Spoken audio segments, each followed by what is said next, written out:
Om Sri Lakshmi Narsimhaya Namaha. Valmiki Ramayana, Balakanda, chapter 59.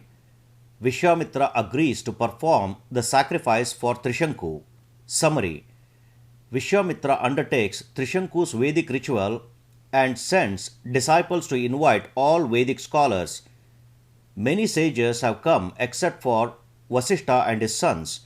Further, the sons of Vashishta have ridiculed this ritual of Vishvamitra and Trishanku. Vishvamitra gets irritated and hurls curses at the sons of Vashishta. Chapter 59 in detail.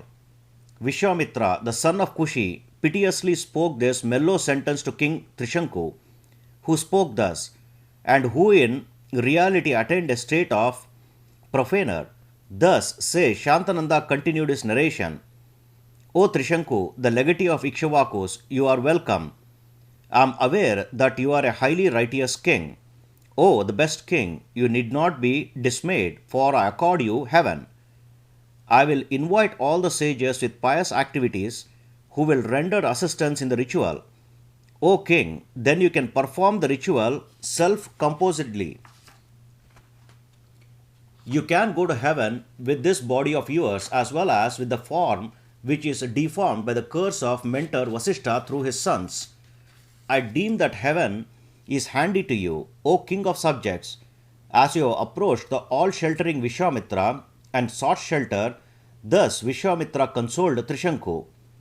On saying this to Trishanku, the great resplendent Vishvamitra ordered his highly righteous and skillfully brilliant sons to organize the arrangement for the ritual. Vishvamitra, calling forth all of his disciples, said this sentence: invite all the eminent sages who are well read in many Vedas, along with their disciples and friends, and their ritviks, that's the conductors of rituals, and even the sons of Vashishta at my order. If someone speaks inconsiderately, urged by the forcefulness of my word, whoever speaks it, whichever word it may be, all that it is to be reported to me, whatever it is. Thus Vishvamitra ordered his disciples.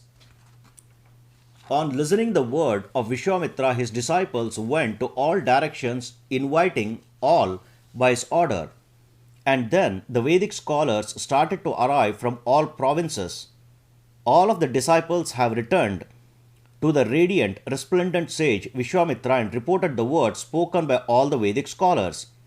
On listening your word, all the Brahmanas from all provinces have started to come, and some have already come, leaving alone Mahodaya, the son of Vashishta. Thus, the disciples have started to inform Vishvamitra. What all said by those 100 sons of Vashishta is explosively worded in their fury. O eminent sage, and what all they have said, that you may please listen.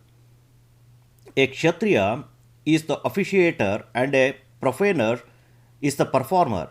Then, how then the gods or sages can partake of the remnants of oblations in the ritual assembly, especially that of a profaner?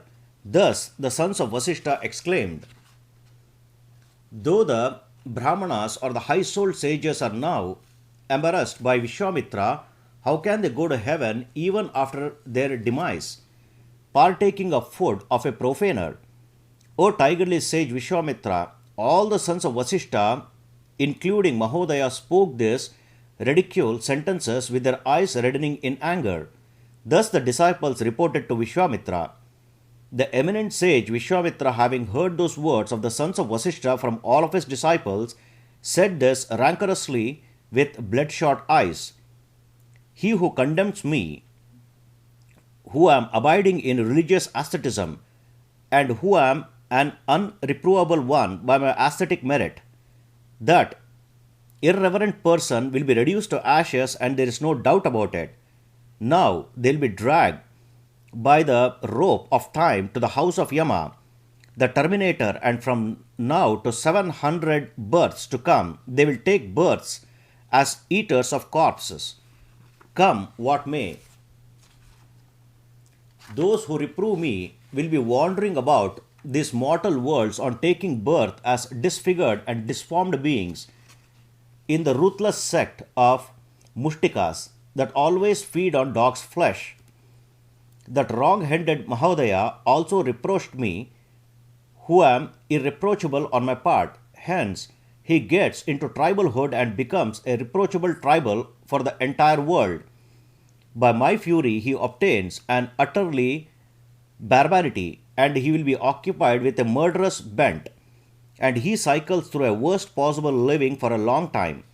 On saying this, much sentence occurs among the sages who have already arrived, that great resplendent, greatly aesthetic, great sage Vishvamitra paused. Thus, this is the 59th chapter in Balakanda of Valmiki Ramayana, the first epic poem of India. Sri Moolarama Vijayate. Om Sri Krishnarpanamastu.